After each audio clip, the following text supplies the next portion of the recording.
Linggo ng hapon sa maliit na bayan ng Santa Rafaela.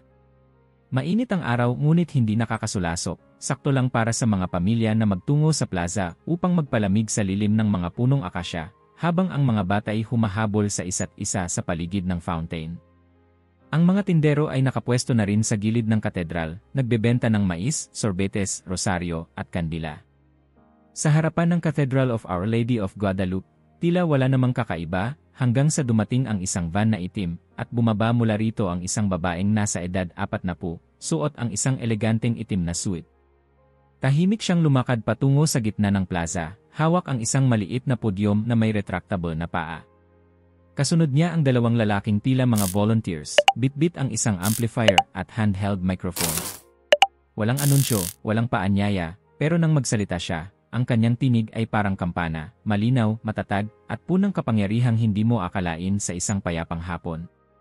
Bago tayo magsimula, mag-like at mag-subscribe dahil may mga bagay dito na kailangan mong malaman bago ang sinuman, mga kapatid kay Kristo. Anya, buksan nyo ang inyong mga mata sa katotohanan. Ang ilan sa mga nakaupo ay napatingin. Ang iba na may nagpatuloy sa pagkain ng kwek-kwek at pagkuha ng selfie.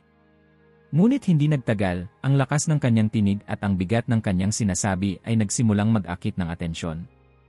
Ako po si Pastor Elizabeth Ramrez, patuloy niya, hawak ang isang makapal na Biblia, at naparito ako upang palayain kayo mula sa mga tanikala ng Marian idolatry na ipinataw ng simbahang Katoliko sa loob ng maraming siglo. Isang batang lalaking Katoliko na kakalabas lang ng simbahan ay napatigil. Tumigil din ang mag-asawang bumili ng kandila sa gilid. Ang mga bulong sa paligid ay unti-unting lumalakas. Wala sa banal na kasulatan ang nagsasabing tayo'y dapat manalangin kay Maria, sigaw ng pastora habang itinataas ang Biblia. Wala kahit saan. Si Kristo lamang ang ating tagapamagitan. May kalmadong lalaking lumapit mula sa gilid ng mga hagdan ng katedral. Suot niya ang itim na kasula at purple stole, si Padre Miguel Hernandez. Tahimik ang kanyang hakbang, ngunit ang kanyang presensya ay agad na naramdaman. Ilan sa mga mananampalataya ay lumapit sa kanya, may halong pag-aalala sa kanilang mga mata. Padre, bulong ng isang madre na nakasuot ng puti at asul, ano po ang gagawin natin? Tiningnan ni Padre Miguel ang nagsasalitang babae. Hindi siya galit. Ngunit may lalim sa kanyang tingin, tila isang pastol na nasasaktan kapag ang kanyang mga tupa ay pinagdududahan ang pastulan. Hindi niya pinili ang paghaharap na ito. Ngunit ngayon, ito'y nasa kanyang harapan. Dahan-dahan siyang bumaba sa hagdanan ng katedral. Hindi ko intensyong mag-away, sabi ni Pastor Elizabeth, ngunit ang katotohanan ay hindi kailanman dapat itago sa ngalan ng kapayapaan. Tumigil siya at itinuro ang rebulto ni Maria sa loob ng bukas na pintuan ng simbahan. Iyan ba ay larawan ng tunay na pananampalataya? O ng isang tradisyong sumasalungat sa Biblia? Ang ilang miyembro ng crowd ay tumango. Ang iba na may nagtaas ng kilay. May isang matandang lalaki ang napabulalas, blasphemy. Ngunit bago pa lumala ang tensyon, narinig ang malumanay ngunit matatag na boses ni Padre Miguel. Magandang hapon, Pastor Elizabeth, Anya. At magandang hapon din sa lahat ng naririto. Nagtinginan ang mga tao. Hindi sigaw ang boses ng pari, ngunit may bigat ito, parang hanging malamig na dumaan matapos ang init ng araw. Nalulungkot ako, patuloy niya, na sa halip na hanapin natin ang nagbubuklod sa atin bilang mga tagasunod ni Kristo, ngayon ay nahaharap tayo sa mga akusasyong naghahati sa katawan ni Kristo. Napangiti si Pastor Elizabeth. Bahagyang nakataas ang kilay na parang hamon. Hindi ako ang naghahati, Ama, sagot niya, kundi ang mga gawaing lumilihis sa itinuturo ng Biblia. Ako'y tagapagdala lamang ng purong ebanghelyo. Hindi ang damdamin ang basehan ng katotohanan. Subalit, tugon ni Padre Miguel, ang katotohanan ay hindi laging lantad sa literal na salita. Minsan, ito ay nasasalamin sa kung paanong isinabuhay ng unang simbahan ang mga aral ni Kristo. Bago pa makasagot si Elizabeth, may isang babaeng teenager na lumapit sa kanila. Pwede po ba akong magtanong, nanginginig ang boses ng dalagita. Tumango si Padre Miguel at mumiti. Siyempre, Hija. Kung hindi po dapat manalangin kay Maria, bakit po sa ebanghelyo mismo, tinawag siya ng anghel na puno ng biyaya? Hindi po ba yan ay indikasyon ng kanyang kabanalan? Saglit na katahimikan. Sapagkat siya ay ginamit ng Diyos, sabat ni Pastor Elizabeth. Ngunit kahit ganoon, siya ay tao lamang. Ngunit lahat ng ginamit ng Diyos ay tinatawag na banal, hindi ba, tugon ng dalagita? May bahid ng pag-aalinlangan sa mukha ng pastora. Ngunit bago pa siya makasagot, muli nang nagsalita si Padre Miguel. Gaya ng sabi sa Lucas 1:48, anya, habang binubuklat ang kanyang Biblia, mula ngayon ay tatawagin akong mapalad ng lahat ng salinlahi. Hindi ba tinutupad natin mismo ang hula ng Biblia sa ating paggalang sa kanya? Tahimik ang crowd. Ang ilan ay naglabas ng sariling Biblia upang i-verify ang sipi. Ang iba namay napamulagat. Isang lalaki mula sa gilid ng plaza ang sumigaw, Amen. Mga kapatid, dagdag ni Padre Miguel, hindi natin sinasamba si Maria. Sa halip, iginagalang natin siya gaya ng pagkilala ng Diyos mismo sa kanyang papel sa kasaysayan ng kaligtasan. Kung gayon, mabilis na sagot ni Elizabeth, paano mo ipapaliwanag ang mga prosesyon? Ang mga korona. Ang mga dasal na inuukol sa kanya na parang siya ang tagapamagitan. Huwag nating kalimutan, sabi ng pari, na ang pamamagitan ng mga banal ay hindi kahalili sa pagtubos ni Kristo. Ito'y panalangin ng mga kapatid sa pananampalataya, mga taong nasa piling na ng Diyos, at nananalangin para sa atin. Biglang lumapit ang isang lalaki na may bitbit na anak. Father, anya, ako po'y dating protestante. Pero nung ang anak ko ay nagkasakit, isang kapitbahay naming Katoliko ang nag-imbita sa amin na magdasal ng rosaryo. Sa di ko maipaliwanag na paraan, gumaling siya. Wala kaming hinihingi kay Maria, ang dasal ay kay Jesus. Pero parang nadama ko siya sa dasal na yon. Nagkatinginan ang mga tao. Pwede bang isang dasal ang magbago ng puso, bulong ng isa? Sumagot si Padre Miguel, hindi ang dasal ang makapangyarihan, kundi ang Diyos na pinagdadasalan natin. Sa gilid, tila may paparating na ulap. Ang liwanag ng araw ay nagiging malambot at ang tunog ng mga ibon ay tila sabay-sabay na tumahimik. Sa harap ng katedral, ang estatwa ni Maria ay tila lumiliwanag sa sinag ng araw. Ngunit hindi ito ang huling sorpresa ng araw na yon. Hindi ako narito para manakot, muling sigaw ni Pastor Elizabeth habang itinataas ang mikropono, kundi para magliwanag ng katotohanan. Ang paniniwala sa intercessory powers ni Maria ay hindi itinuturo ng mga apostol, at hindi ito matatagpuan sa kahit alinmang bahagi ng mga sulat ni Pablo. Ang kanyang tinig ay lumakas kasabay ng pagdagsa ng mga tao sa plaza. Halos mapuno na ang paligid ng fountain at ang mga hagdan ng katedral. Ang ilan ay nakaupo sa bangketa, ang iba namay nakatayo, nakikinig, nagtatanong sa kanilang sarili kung tama nga ba ang kanilang mga pinaniniwalaan. Mga kapatid, patuloy niya, si Kristo lamang ang ating tagapamagitan, gaya ng sinasabi sa unang Timoteo 2:5. Sapagkat iisa ang Diyos at iisa ang tagapamagitan sa Diyos at sa mga tao, ang taong si Kristo Jesus. Napakalinaw. Isang binatilyong Katoliko ang nagtaas ng kamay. Eh di ba, yung mga panalangin sa mga santo, parang humihiling din tayo ng tulong nila. Parang kaibigan lang na hinihinga ng dasal. Exactly, sabat ni Padre Miguel, lumapit ng bahagya, pero may paggalang pa rin sa mikropono ng pastora. Kahit ang mga protestante ay nagdadasal para sa isa't isa. Bakit, kapag humiling ka sa kaibigan mong ipanalangin ka, tinatawag mo ba siyang tagapamagitan na kapalit ni Kristo? Napalingon ang ilan sa crowd. May mga tumango. May mga umiling. Hindi, sagot ng binatilyo. Ganoon din kami, sagot ni Padre Miguel, mahinahon. Si Maria ay ina ni Jesus, at kung siya ay nasa piling ng Diyos, bakit hindi natin siya hilinging ipanalangin tayo, gaya ng ginagawa natin sa ating mga kapwa mananampalataya rito sa lupa? Pero siya ay patay na, sigaw ni Elizabeth. Ang mga patay ay hindi nakakarinig. Hindi sila dapat kausapin. Bawal makipag-ugnayan sa kanila, ayon sa Deuteronomio. Tumaas ang kilay ng isang lalaking nasa likuran. Hindi ba sinabi ni Jesus na ang Diyos ay Diyos ng mga buhay, at hindi ng mga patay? Tanong niya, tila nagtutula. Napatingin si Padre Miguel sa kanya. Mateo 22:32, anya. Tama ka, kapatid. Hindi ba't binanggit din sa aklat ng pahayag ang mga panalangin ng mga banal na umaabot sa trono ng Diyos, dagdag pa ng isa sa mga tagapakinig? Biglang natahimik si Elizabeth. Kumunot ang kanyang noo, ngunit hindi siya umatras. Iyan ay simboliko lamang. Hindi literal, git niya.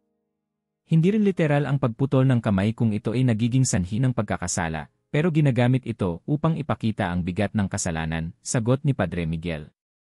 Ang tanong, bakit natin pinipiling gawing literal ang isang bahagi at simboliko ang iba, kung walang gabay ng tradisyon at ng unang simbahan?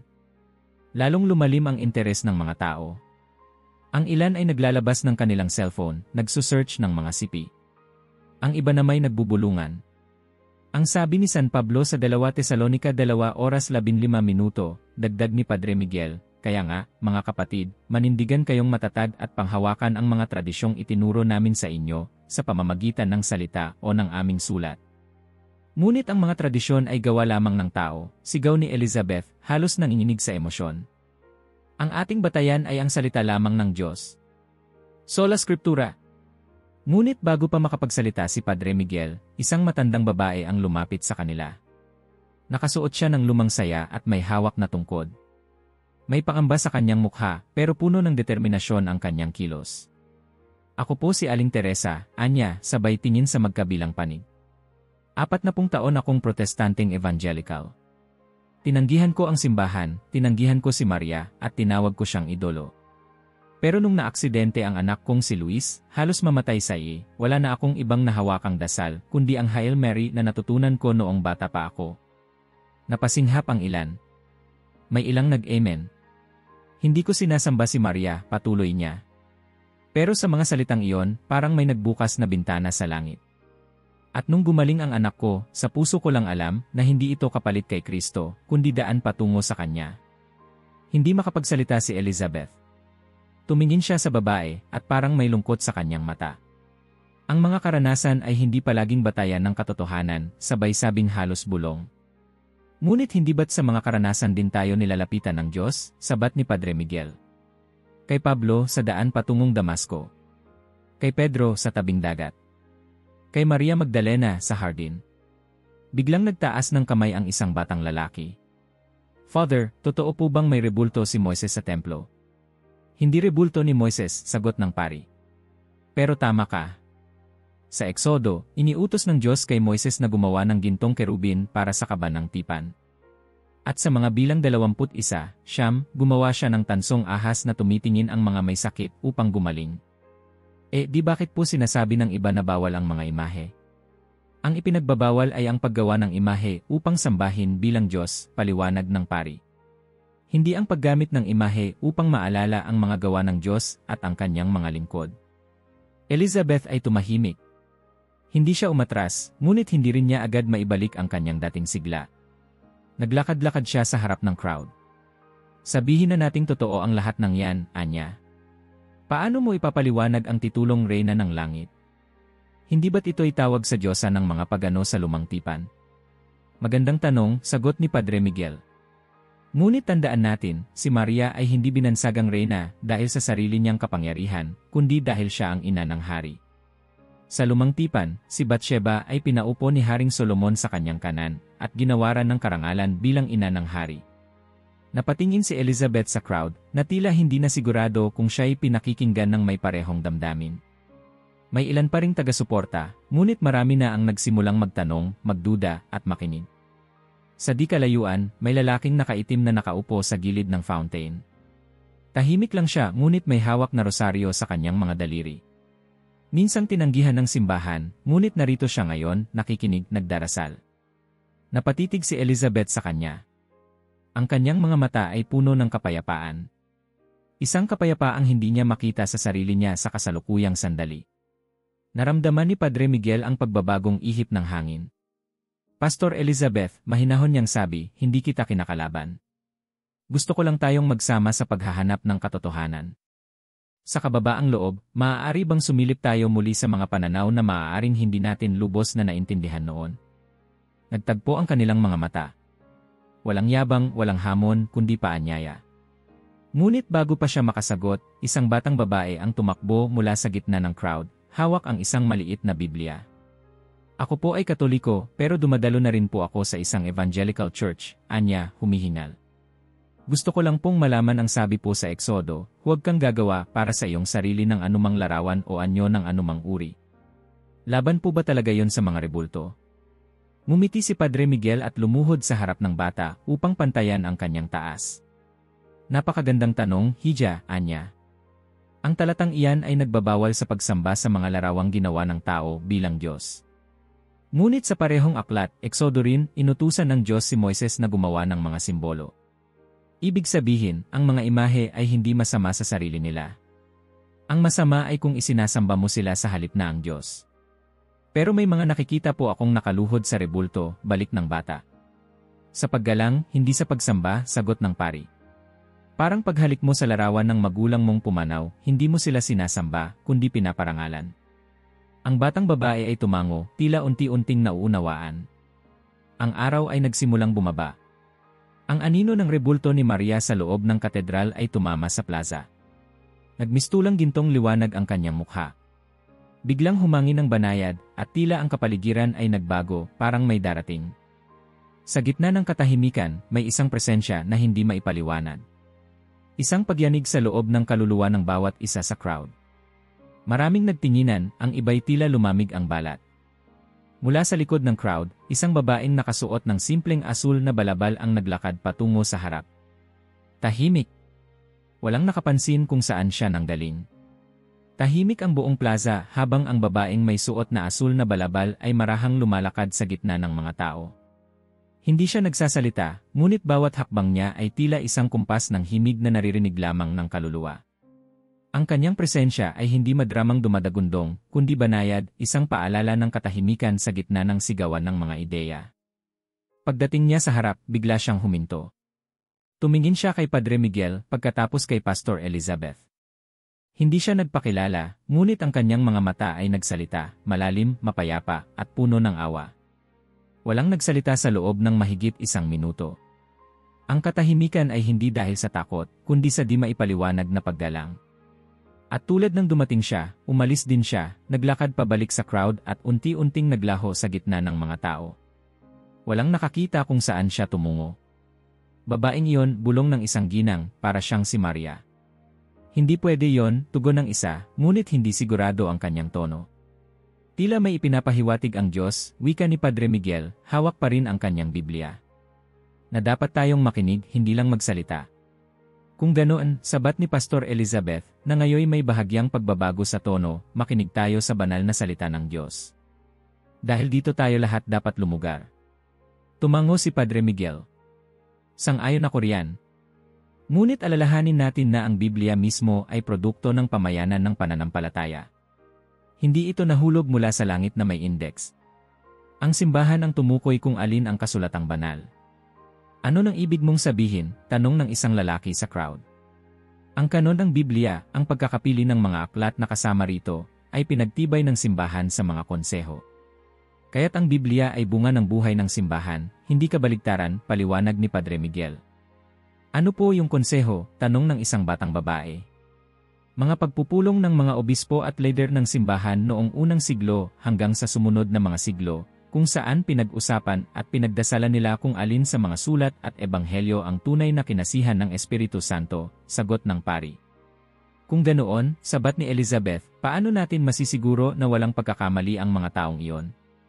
Sola Scriptura pa rin ang dapat sandigan, ang salita lamang ng Diyos. Tumango si Miguel.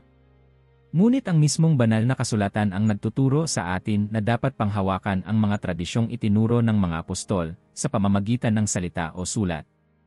Hindi ba't nasa 2 Tesalonica 2:15 iyon? May ilang nagsimulang tumango. Ang iba na may muling bumaling sa kanilang mga telepono upang hanapin ang talata. Ang problema sa Sola Scriptura, patuloy ni Padre Miguel, ay kung bawat isa ay may karapatang bigyang kahulugan ito sa kanyang sariling pananaw, paano natin mapananatili ang pagkakaisa? Magtitiwala tayo sa banal na espiritu, sagot ni Elizabeth. Ngunit libo-libong denominasyon na ang nabuo mula sa parehong prinsipyo, sagot ni Miguel. Lahat ay nagsasabing tinatanganan ang katotohanan, ngunit pawang magkakaiba. Isang lalaki ang tumayo mula sa crowd. May edad na siya, marahil nasa 60 at mukhang dating sundalo. Ako po si Mang Arsenio. Dating Katoliko, umanib sa isang denominasyong protestanteng nagtuturo ng purong Biblia. Sa una, akala ko buo na ang pagkaunawa ko. Pero habang tumatagal, napansin ko, bawat bagong pastor ay may ibang interpretasyon. Ang ilan ay itinatanggi ang Trinidad. Ang iba na may walang sakramento. Hindi po ba dapat may isang pamantayan? Dapat nga po, sagot ni Elizabeth, medyo hinahon ang tinig. Pero ang pamantayan ay ang salita. Sumabat si Padre Miguel, ngunit sino ang binigyan ng otoridad upang ipaliwanag ito ng tapat? Alalahanin natin na kahit ang mga sulat ni Pablo ay mahirap unawain ayon kay Pedro, 2 Pedro 3:16 at maraming gumugulo sa mga ito. Muling katahimikan. Totoo ba yon, Padre? Tanong ng isang lalaking mukhang matagal ng Katoliko, ngunit ngayon lamang muling nagbukas sa ganitong usapan. Totoo, tugon ni Miguel. Hindi natin nilalapastangan ang salita, kundi pinapangalagaan ito sa liwanag ng pagkakaisa sa tradisyon. Isang babae ang nagtaas ng kamay. Pwede po bang itanong kung saan sa Biblia binanggit ang Theotokos o Ina ng Diyos? Magandang tanong, sagot ni Miguel. Ang salitang iyon ay hindi direktang ginamit sa Biblia, ngunit ang konsepto ay naroon. Sa Lucas 1:43, tinawag ni Elizabeth si Maria na ina ng aking Panginoon. At sa sinaunang pananampalataya, Panginoon ay tumutukoy kay Diyos. Kaya't si Maria, bilang ina ni Jesus, ay ina ng Diyos. Pwede rin naman nating sabihing ina siya ng laman lamang, hindi ng pagka-Diyos ni Kristo, sagot ni Elizabeth. Ngunit hindi hati si Kristo. Siya'y tunay na Diyos at tunay na tao sa iisang persona. Kung siya'y Diyos, at si Maria ang kanyang ina, hindi ba't ina ng Diyos rin siya, ayon sa katotohanan ng pagkakatawang tao, paliwanag ni Miguel. Maraming napaisip. Muli may ilang bulong, ngunit wala ng galit. Parang ang tensyon ay unti-unting humuhupa, napapalitan ng masinsinang pag-unawa. Biglang tumayo ang isang lalaking may gitnang edad, may hawak na lumang rosaryo. Ako po si Danilo, anya. At sa totoo lang, ilang taon akong naligaw. Umalis ako sa simbahan dahil hindi ko maintindihan ang mga dasal, ang mga imahen, ang mga ritual. Sumapi ako sa isang grupong anti-Catholic. Ngunit isang araw, sa isang ospital, may nakasama akong madre na nagdasal ng rosaryo para sa akin. Wala siyang sermon. Wala siyang paliwanag. Dasal lang. Anong nangyari pagkatapos? Tanong ng isa. Doon ko nadama ang presensya ni Kristo sa gitna ng katahimikan. Hindi sa ingay. Hindi sa debate. Kaya bumalik ako. Sa simbahan. Sa panalangin. Sa Eukaristya. Tahimik ang lahat. Kahit si Elizabeth ay hindi agad nakasagot. Halata ang pagkalito sa kanyang mukha, ngunit hindi iyon galit. Bagkus, tila siya'y may dinadalang bigat na hindi pa niya kayang pangalanan. Hindi ko minamaliit ang karanasan mo, kapatid, wika niya, ngunit ang Diyos ay kumikilos kahit sa gitna ng maling doktrina. Ang tanong, ito ba'y ayon sa katotohanan ng salita? Hindi lahat ng katotohanan ay nakasulat, tugon ni Miguel. Sabi sa huling talata ng Ebanghelyo ni Juan, marami pa raw ang ginawa ni Jesus na, kung isusulat lahat, sa palagay ko'y hindi magkakasya sa buong mundo ang mga aklat na isusulat. Pero hindi ba delikado na magdagdag tayo sa salita, balik ni Elizabeth? Walang idinadagdag, paliwanag ng pari. Ang tradisyon ay hindi karagdagan, kundi kabahagi. Para itong isang ilaw na sumisinag sa teksto, nagsusulong ng pag-unawa, hindi kapalit. Lumapit ang isang batang lalaki, nasa mga 11 at may hawak na maliit na aklat. Ako po ay altar server, anya. Tinanong ako ng kaibigan kong evangelical, bakit daw kami nagdadasal ng Hail Mary? Hindi ko po nasagot noon.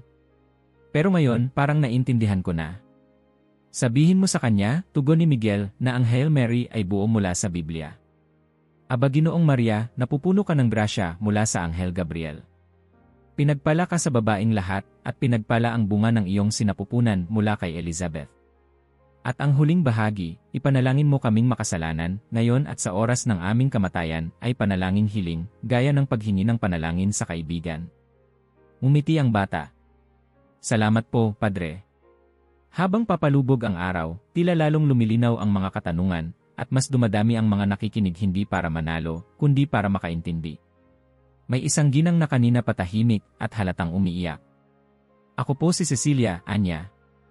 At habang nakikinig ako, parang ako'y hinuhubaran ng Diyos. Dati akong sarado Katoliko.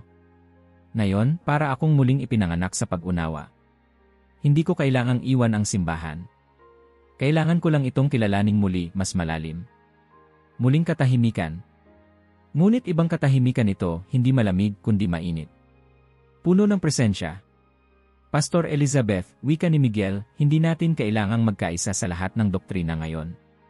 Ngunit kung kapwa natin nais kilalanin si Kristo ng mas buo, marahil, panahon na upang makinig tayo sa isa't isa. Nagtagpo muli ang kanilang mga mata. Ngayon, may kaunting pag-amin sa loob ng tingin ni Elizabeth. Bukas ang aking puso, Padre, anya, mahina ngunit malinaw. Ngunit dapat nating tiyaking ang katotohanan ay hindi naapakan sa ngalan ng pagkakaisa. Hindi natin kailangan ng pagkakaisa na walang katotohanan, sagot ng pari. Ang kailangan natin ay katotohanang may kababaang loob. Sa gitna ng crowd, isang hangin ang dumaan. Hindi ito malamig kundi marahang pumupunas sa mukha ng mga naroon. Ang mga matay na papikit, ang mga kamay ay marahang nagsalikop. At mula sa likod ng crowd, tila may isang boses na dumarating. Hindi sigaw. Hindi aral. Isang paanyaya. Isang tinig na matagal nang kilala ng puso. Ang araw ay halos lumubog na sa likod ng katedral. Ang gintong liwanag ay tumama sa mga bintanang may stained glass, at sa bawat kulay na sumasayaw sa hangin, tila may kakaibang ningning na bumabalot sa buong plaza. Ang huling mga salita ni Padre Miguel at ni Pastor Elizabeth ay tila lumulutang pa sa paligid, ngunit walang isa man ang nagsasalita ngayon. Parang sabay-sabay na pinili ng lahat na manahimik. Ang mga bata sa gilid, na kanina'y naglalaro pa, ay napahinto. Ang mga tindero ay hindi na tumatawag ng suki. Ang hangin mismo ay tila huminto sa pag-ihip. Walang umaandar na kotse, walang ibon sa himpapawid. Isa lamang ang maririnig, ang pintig ng mga puso ng mga taong naroon. Sa katahimikang iyon, may narinig silang yapak. Banayad. Dahan-dahan. Isang babaeng may suot na asul na balabal ang naglakad mula sa dulong bahagi ng plaza. Hindi siya kaakit-akit sa karaniwang pananaw, ang kanyang kasuotan ay simple, ang kanyang mga kamay ay walang alahas, at ang kanyang mga paa ay nakayapak. Ngunit bawat hakbang niya ay tila may bigat ng kahulugan, parang bawat apak ay nag-iwan ng liwanag sa lupa. Walang nakapagsalita. Maging si Padre Miguel ay parang natigilan.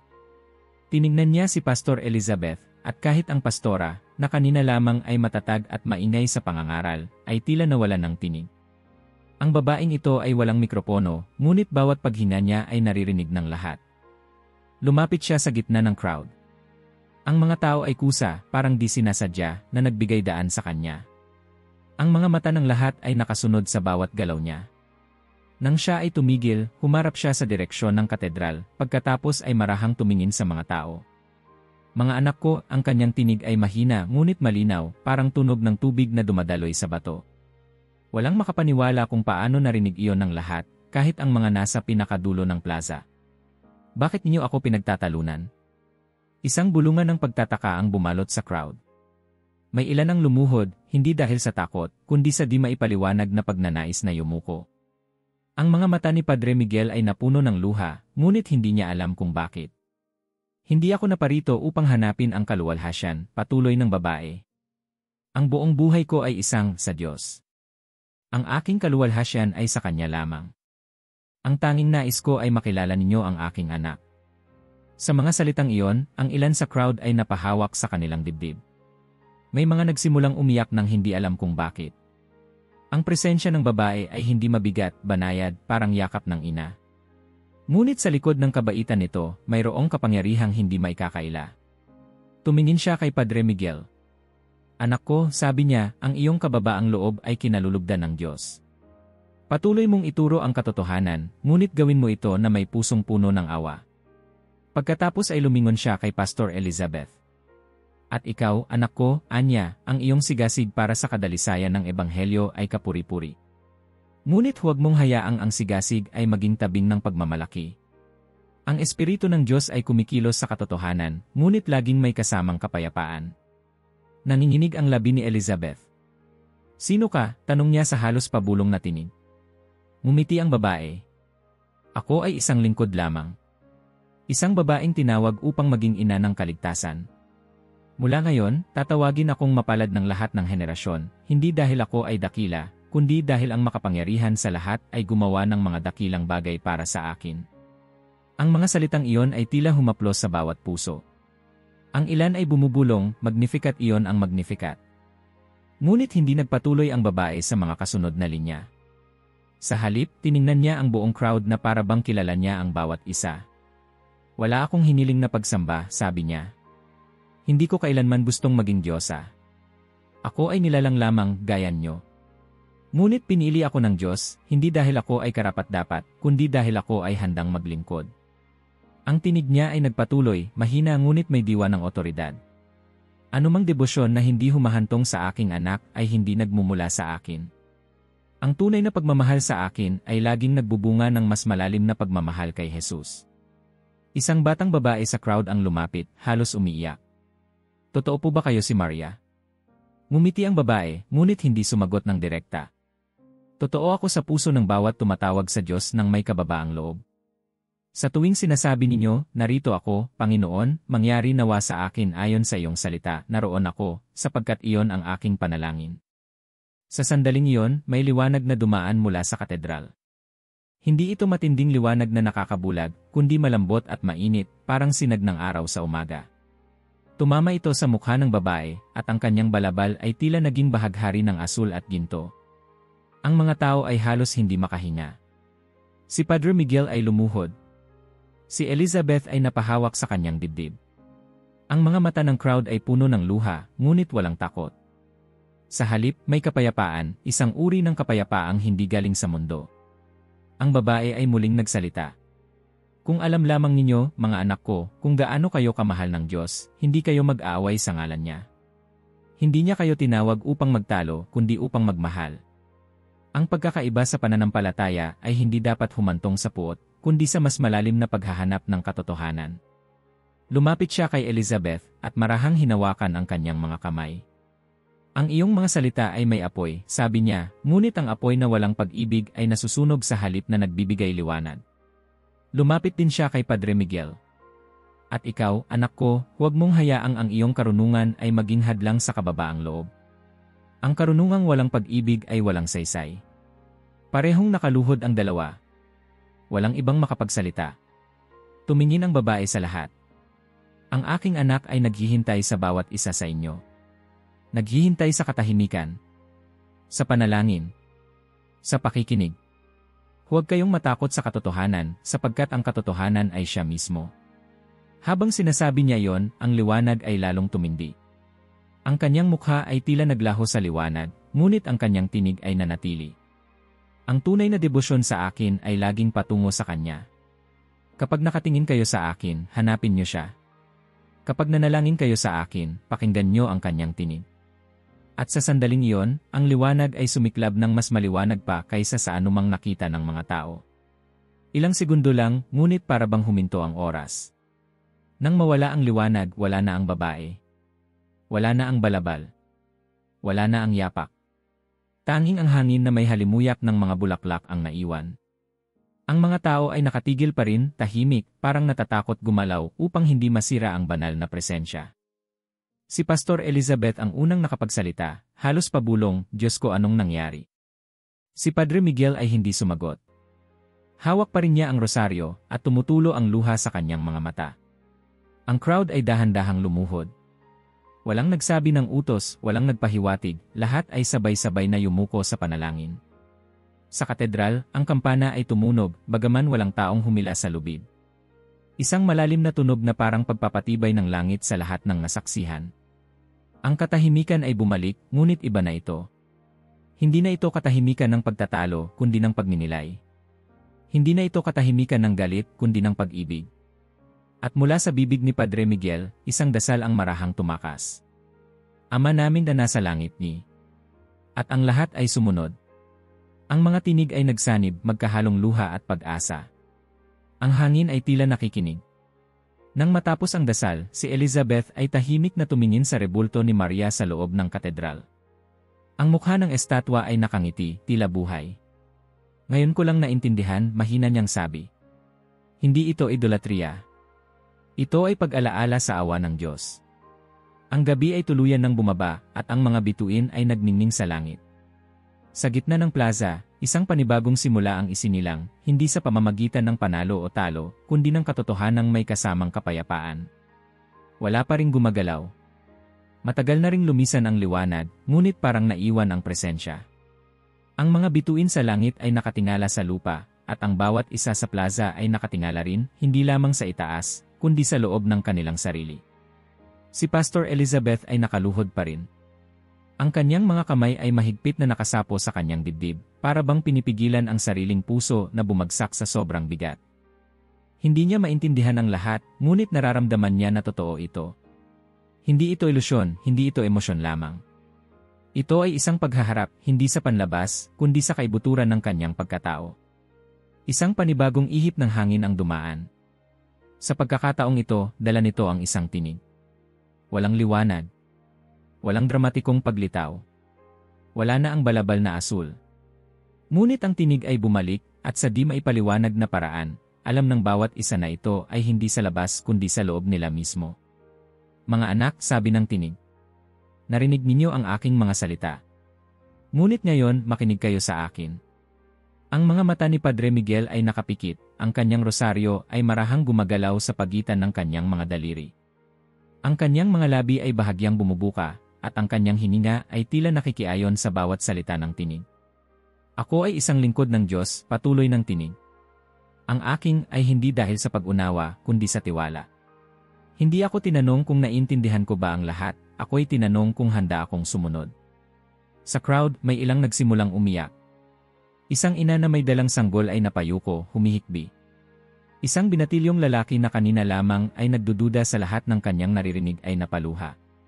Sa bawat rebultong itinatayo, patuloy ng tinig, sa bawat dasal na sinasambit, sa bawat kandilang sinisindihan, ako'y naroroon hindi upang kunin ang luwalhati, kundi upang ibalik ito sa Diyos.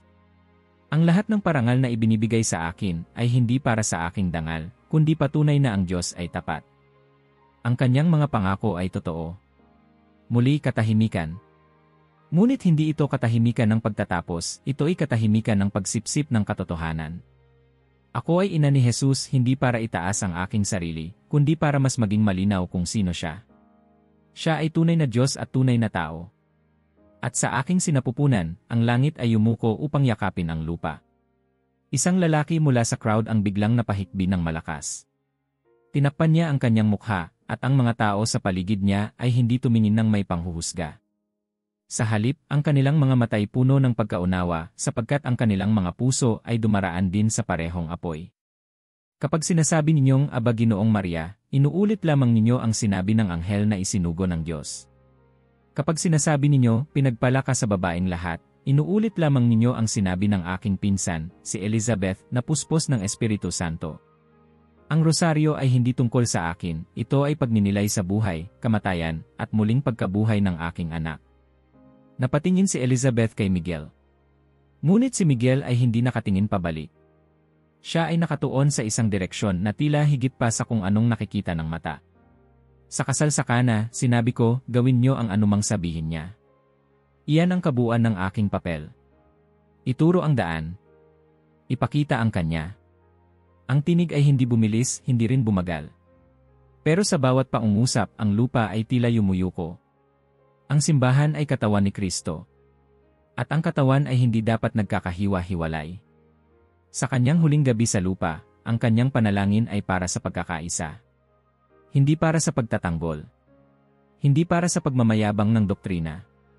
Kundi para sa pagkakaisa sa katotohanan. Muling lumapit ang tinig sa kaluluwa ni Elizabeth. Hindi sa tainga kundi sa puso. Anak ko, hindi kasalanan ang maghanap ng katotohanan. Ngunit huwag mong hayaang ang paghahanap na ito ay humantong sa pagputol sa katawan ni Kristo. Ang mga kapatid mong Katoliko ay hindi iyong mga kaaway. Sila ay bahagi ng pamilya ng pananampalataya. Maaaring marami sa kanila ang naligaw, ngunit hindi ba't lahat tayo ay naliligaw? Tumulo ang luha ni Elizabeth. Walang nagsabi ng kahit ano. Lahat ay naghintay sa susunod na salita. Ang tunay na pagtalikod sa kasinungalingan ay hindi galit kundi awa. Ang tunay na pagbabago ay hindi dulot ng sigaw kundi ng paanyaya. Ang tinig ay tumigil. Ngunit ang mensahe ay tumimo. Wala nang kailangang sabihin pa. Unti-unting lumapit si Padre Miguel kay Elizabeth. Walang mikropono. Walang sermon. Tanging katahimikan at pagtingin.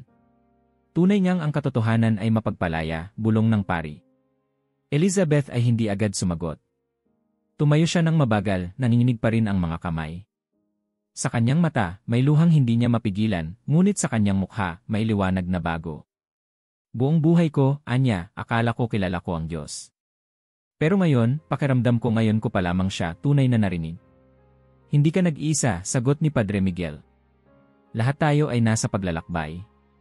Mula sa crowd, isang batang babae ang nagtaas ng kamay. Pwede po bang magtanong? Lumapit siya. Ako po si Joy. At gustong-gusto ko pong malaman kung si Maria ay hindi humihiling ng pagsamba, bakit po siya pinararangalan ng ganito katindi? Ang karangalan, sagot ni Miguel, ay hindi laging pagsamba. May karangalan tayong ibinibigay sa magulang, sa guro, sa mga bayaning nag-alay ng buhay. Si Maria ay pinararangalan dahil pinili siya ng Diyos sa isang napakahalagang tungkulin. Ang kanyang ang nagbukas ng daan para ang salita ay maging laman. Si Joy ay ngumiti, tumango at bumalik sa kanyang kinaupuan.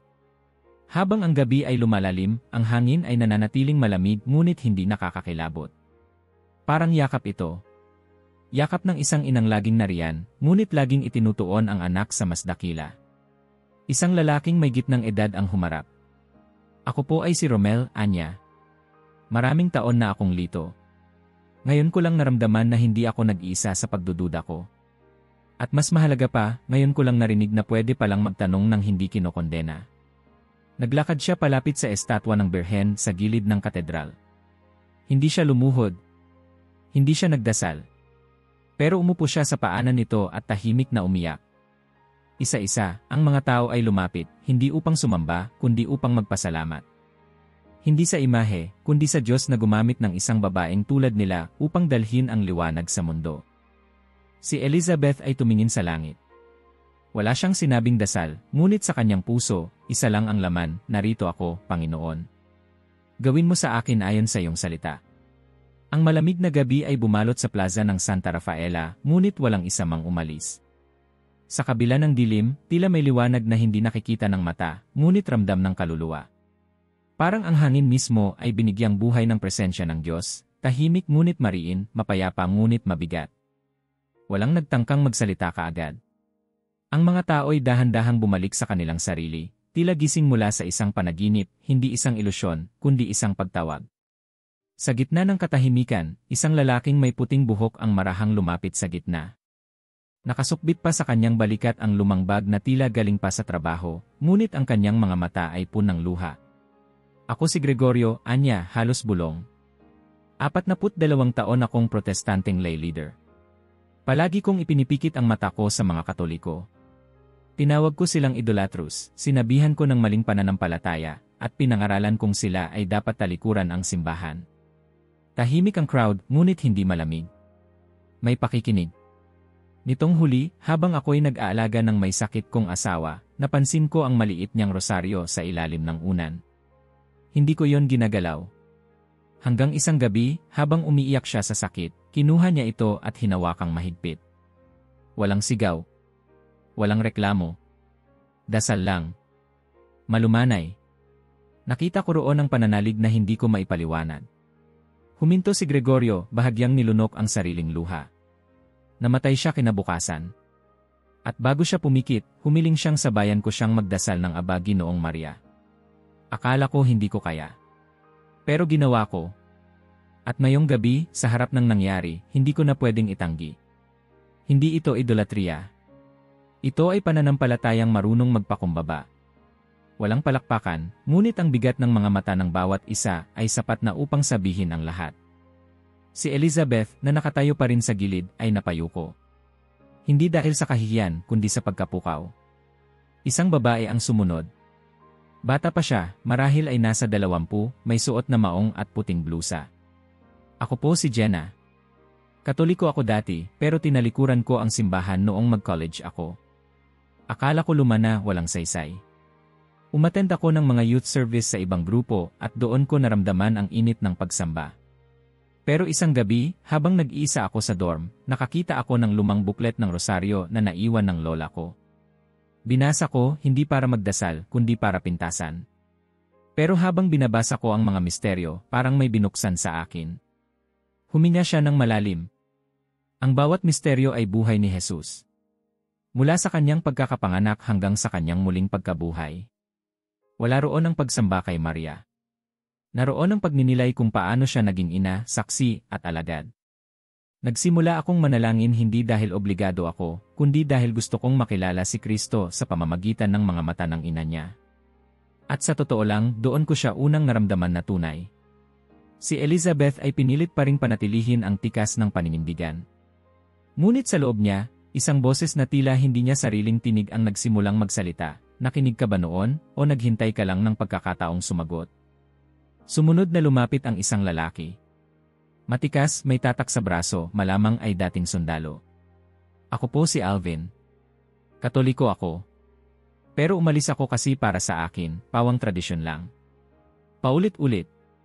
Parang wala namang koneksyon sa Diyos. Nakahanap ako ng simbahan na mas alive at doon ako sumama. Masaya ako noon. Pero habang lumalalim ako sa Biblia, nagtaka ako, bakit may mga verse akong nababasa na hindi tinatalakay? Bakit tinatalikuran ang kasaysayan ng unang simbahan? Napakamot siya sa batok. Napilitan akong mag-research. Doon ko nakilala ang mga church fathers. Doon ko nabasa na noong 2nd century pa lang, binanggit na si Maria ay bagong Eva. Doon ko nakita na ang mga panalangin sa kanya ay hindi bago, lumang-luma na. At ngayon, nakikita ko, ang pinagtatawanan ko noon ay siyang pinagmumulan ko ngayon ng pagbalik. Tumango si Miguel sa malayo. Hindi siya sumabat. Tahimik siyang nakikinig, parang sinasalo niya ang bawat patotoo bilang alay sa altar. Isang matandang babae naman ang sumunod. Nakatungkod, nanginginig ang kamay, ngunit matalim ang mga mata. Ang pangalan ko ay Luz. At asawa ko si Ramon, isang protestante. May mga tumango, kilala siya ng ilan. Sa loob ng 40 taon ng aming kasal, palagi kaming nagtatalo tungkol kay Maria. Ako'y Katoliko, siya ay hindi. Pero hindi ko siya pinilit. Tuwing nagro-rosaryo ako, nagbibihis siya at lumalabas ng bahay.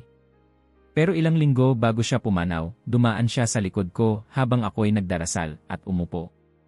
Hindi siya nagsalita.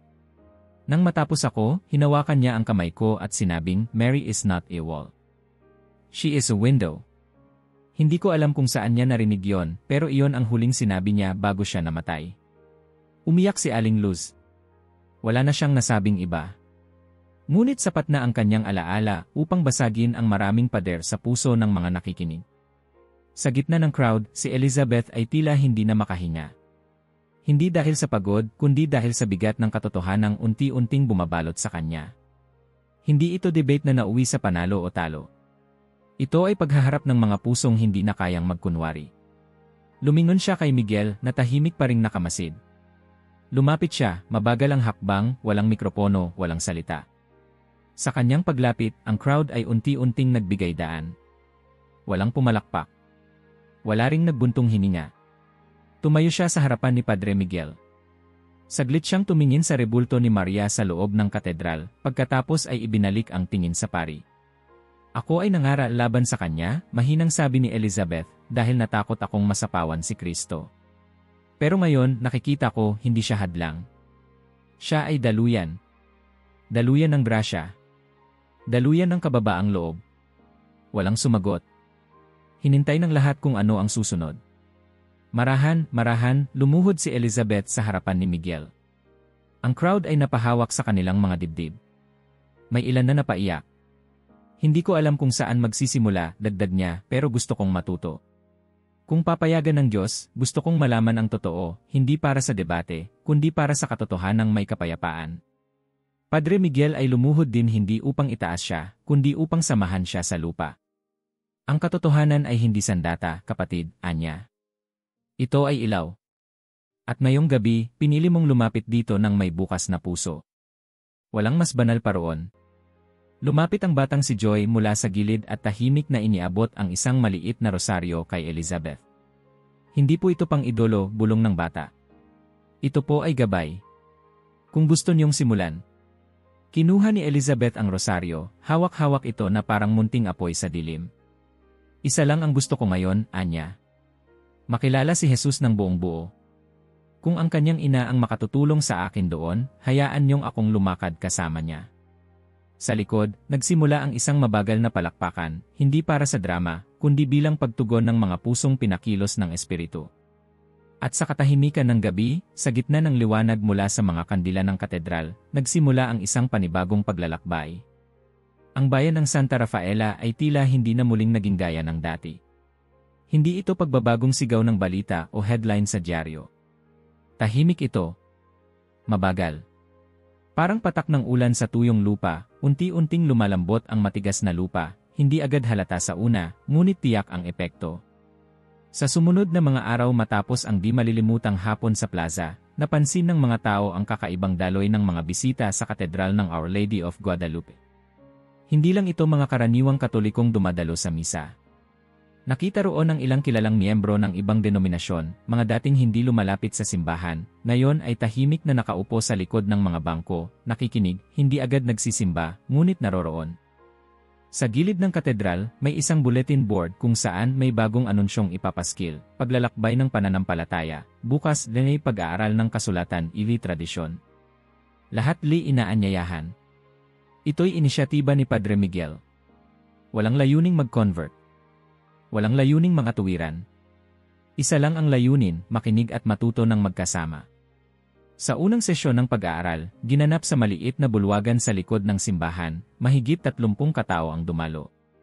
Sa kanila, mahigit kalahati ay hindi Katoliko. Naroon ang isang pastor ng Baptist Church, ilang miyembro ng Born Again Community, ilang dating Katoliko na ngayoy nagbalik loob, at mga kabataang gustong unawain ang kasaysayan ng pananampalataya. Si Pastor Elizabeth ay dumating din, hindi na siya ang matatag na figurang may hawak na mikropono sa plaza. Tahimik siyang naupo sa likod, may bitbit na notebook at lumang Biblia. Nang makita siya ni Miguel, siya'y ngumiti. Siya rin ay ngumiti pabalik, bahagyang hiyang-hiya, ngunit puno ng determinasyon. Magandang gabi sa inyong lahat, bungad ni Miguel. Ngayong gabi, hindi tayo narito upang magtalo. Narito tayo upang magsaliksik. At higit sa lahat, upang makinig, hindi lamang sa salita ng Diyos, kundi sa isa't isa.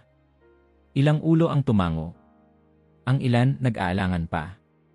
Pero nang buksan ni Miguel ang unang topic, ang kasaysayan ng kanon ng Biblia, nagsimula nang mabasag ang yelo. Marami sa atin ang tumatanggap ng Biblia bilang ganap at kumpleto, paliwanag ni Miguel. Ngunit kakaunti ang nakakaalam kung paanong nabuo ang kanon. Sino ang pumili? Bakit kasama ang ilang aklat at ang iba hindi? Isang lalaking evangelical ang nagtaas ng kamay. Sa aming simbahan, tinuro na ang kanon ay isinulat ng mga inspired na tao. At ang Biblia ay self-authenticating. Isang mahalagang pananaw, sagot ni Miguel. Ngunit ayon sa kasaysayan, ang mga konseho ng simbahan sa Hippo at Carthage, mga ika-4 na siglo, ang nagratipika ng mga aklat. Kung wala ang simbahan, paano natin malalaman kung aling mga aklat ang tunay? Nagkaroon ng katahimikan. Hindi ito tension. Isa itong katahimikang nanggagaling sa pagkakabigla, sa pagtanggap ng bagong kaalaman. Nang matapos ang unang gabi ng pag-aaral, lumapit si Elizabeth kay Miguel. Padre, anya, ngayon ko lang napagtanto na hindi sapat ang sariling pagbasa. Kailangan talaga ang konteksto at mga naunang Kristiyano. Walang huli sa pag-aaral, kapatid, sagot ni Miguel. Ang mahalaga ay ang pagbubukas ng puso. Sa mga sumunod na linggo, mas dumami pa ang dumalo sa grupo. Pinag-aralan nila ang mga sinulat ni San Ignacio ng Antioquia, San Ireneo, at San Agustin. Doon nakita ng marami, lalo na ng mga hindi Katoliko, na ang mga unang Kristiyano ay hindi lamang sumunod sa Biblia, kundi nabuhay sa tradisyon at liturhiya. Isang gabi, matapos basahin ang sulat ni San Ireneo tungkol kay Maria bilang bagong Eva, isang babaeng nagngangalang Tita Lorna, na dating matinding kritiko ng debosyon kay Maria, ay nagsalita. Ngayon ko lang naisip, anya, na kung si Eva ay naging daan ng pagkahulog, si Maria pala ang naging simula ng pagtubos sa pamamagitan ng kanyang. Walang sinuman ang kumontra. Sa halip, isang batang lalaking nasa likuran ang bumulong, ganda nun. Sa katedral, nagbukas din si Miguel ng counseling hours para sa mga gustong magtanong ng mas personal. Doon siya kinausap ng isang dating seminarista na umalis sa pagkapari dahil sa pagkalito sa doktrina. Hindi ko kinayang intindihin lahat noon, anya, pero ngayong mas mature na ako, gusto kong bumalik. Hindi bilang pari, kundi bilang isang Katolikong mulat. Sa plaza, naglagay ang pamahalaang bayan ng bagong stage sa harap ng katedral. Hindi ito para sa rallies, kundi para sa community forums. At sa isang hindi inaasahang gabi, si Elizabeth mismo ang naging panauhing tagapagsalita.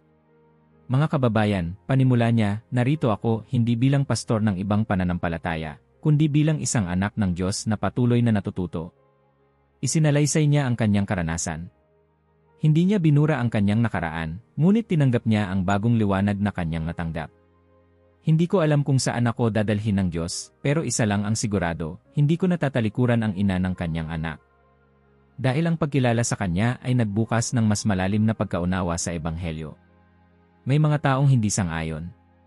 May ilang nagsabi ng wala sa Biblia yan sa kanilang mga bulungan. Ngunit mas marami ang tumanggap o hindi man tanggap agad ay bukas ng makinig.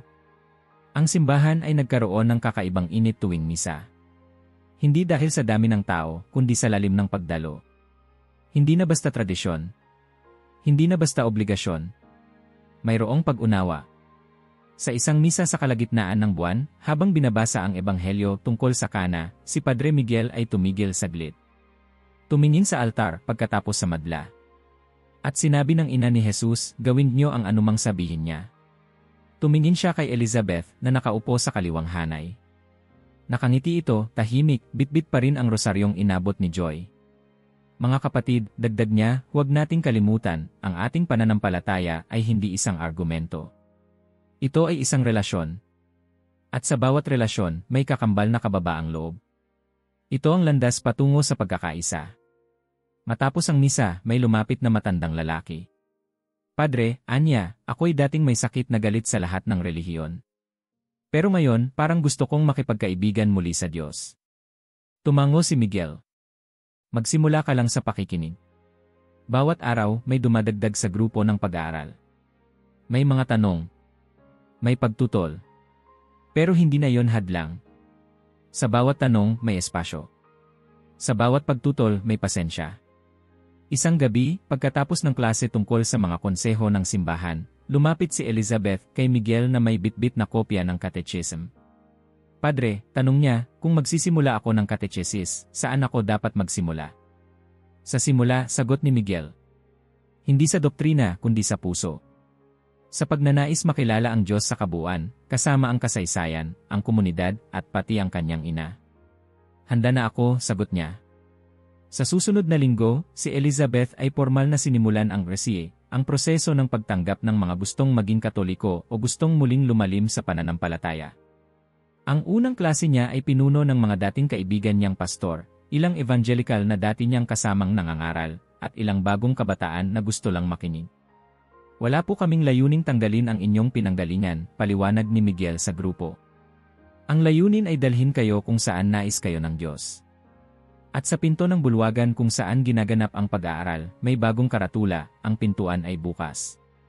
Tulad ng puso ng ina. Isang buwan matapos ang hapon na iyon sa plaza, muling nagtipon ang mga tao sa harapan ng katedral ng Our Lady of Guadalupe. Ngayon, walang sigawan, walang mikropono, walang debating teolohikal, tanging mga yapak, bulungan, at mga yakap. Ang araw ay banayad, ang ulap ay manipis, at ang ihip ng hangin ay may halimuyak ng bulaklak at kandila. Isang bagong rebulto ang ihahayag ngayong araw, isang bagay na ilang linggo ng pinaghahandaan ng buong komunidad. Hindi ito ordinaryong rebulto. Ito ay bunga ng pakikinig, pagninilay, at pagbabalik loob. Ang likhang sining ay nililok ng isang lokal na iskultor na minsang tinalikuran ang pananampalataya, ngunit muling nakatagpo ng paniniwala dahil sa mga pangyayari ng mga nakaraang linggo. Ito ay hindi imaheng pangdebate, kundi paanyaya. Paanyaya sa diwa ng pagkakaisa. Sa gitna ng plaza, sa ilalim ng simpleng canopy, natatakpan ng puting tela ang rebulto. Nakatayo sa tabi nito si Padre Miguel, si Elizabeth, at ilang pinuno ng iba't ibang denominasyon na nagpasyang dumalo bilang simbolo ng pagkakabuklod. Hindi ko akalain, bulong ni Elizabeth, na sa parehong lugar kung saan ako unang nangaral laban sa kanya, ay tatayo ako ngayon bilang isa sa mga unang magpupugay. Ang biyaya ng Diyos, sagot ni Miguel, ay hindi laging tumutugma sa ating mga inaasahan. Ngunit lagi itong sapat. Dahan-dahang hinila ang tela. At nang bumagsak ito sa paanan ng pedestal, lumitaw ang rebulto. Si Maria. Nakasuot ng asul at puting damit, walang korona, walang nakataas na kamay sa langit. Bagkus, siya ay nakatayo ng tuwid, ang kanyang mga braso ay nakabukas, hindi pataas, kundi papalapit, parang inaanyayahan ang bawat lumalapit na anak. Sa kanyang paligid, may mabababang larawang simboliko, isang batang lalaki na may Biblia, isang babae na may krus sa leeg, isang matandang lalaki na may tungkod, isang batang Katoliko na may rosaryo. Hindi sila nakaluhod. Sila ay magka-level, nakatingin sa kanya, at siya'y nakatingin sa kanila, ngunit ang kanyang mga mata ay malinaw na nagtuturo sa isang direksyon, sa krus ni Kristo sa background ng katedral.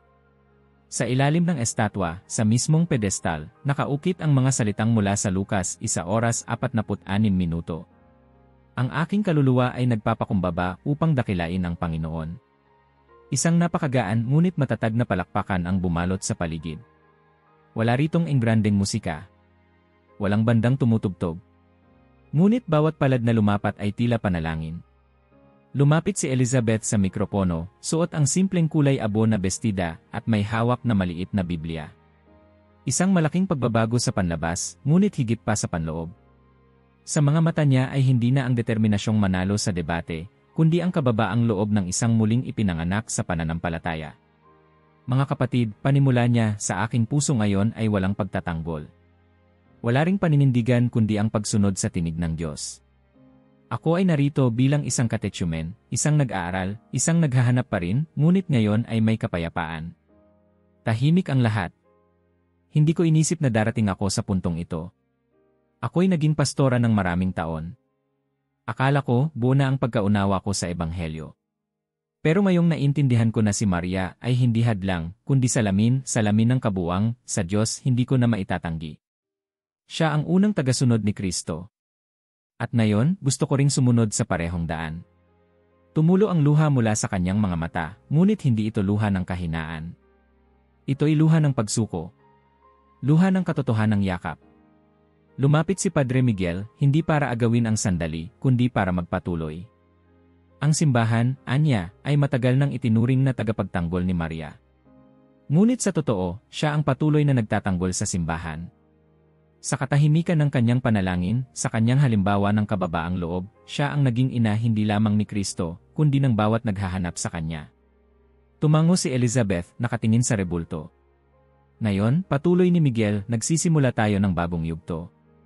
Hindi upang ipilit ang pagkakatulad, kundi upang kilalanin ang ating pagkakaiba bilang kayamanan. Sa bawat pag-uusap na may paggalang, sa bawat pag-aaral na bukas ang puso, sa bawat dasal na pinagsaluhan, ang Espiritu ng Diyos ay gumagalaw. Mula sa likod, isang batang lalaki ang lumapit. Ito ay si Joy na ngayon ay kasama ang kanyang buong pamilya. May dalang maliit na kandila, inilagay ito sa paanan ng rebulto. Para sa liwanag, anya. Sinundan siya ng ilan pa, hindi para sambahin si Maria, kundi para pasalamatan ang Diyos sa liwanag na dinala niya sa pamamagitan ng kanyang Bilang pagtatapos, si Miguel ay muling humarap sa lahat. Ngayong gabi, nais naming anyayahan kayong lahat sa isang panalangin. Hindi ito Katoliko. Hindi ito Protestante. Ito ay panalangin ng mga anak na sama-samang lumalapit sa Ama. Lahat ay tumahimik. Kung nais ninyo, samahan niyo kami, anya. At sabay-sabay, marahang nag-umpisa ang tinig ng mga tao. Ama namin na nasa langit ni. Isang boses. Isang panalangin. Isang bayan ng mga taong iba-iba ang pinanggalingan, ngunit ngayon ay isa ang direksyon, patungo kay Kristo. Nang matapos ang dasal, muling katahimikan. Ngunit ito'y katahimikan ng kasiguruhan. Walang sermon, walang kolekta, walang pag-uusap tungkol sa doktrina, ngunit puno ng presensya. Sa huling pagkakataon, si Elizabeth ay lumapit kay Miguel. Salamat, anya, hindi sa pagsagot sa lahat ng tanong ko, kundi sa pagtanggap sa akin, kahit marami pa akong hindi alam. Madalas, tugon ng pari, ang mga hindi pa natin alam ang ginagamit ng Diyos upang hilumin tayo.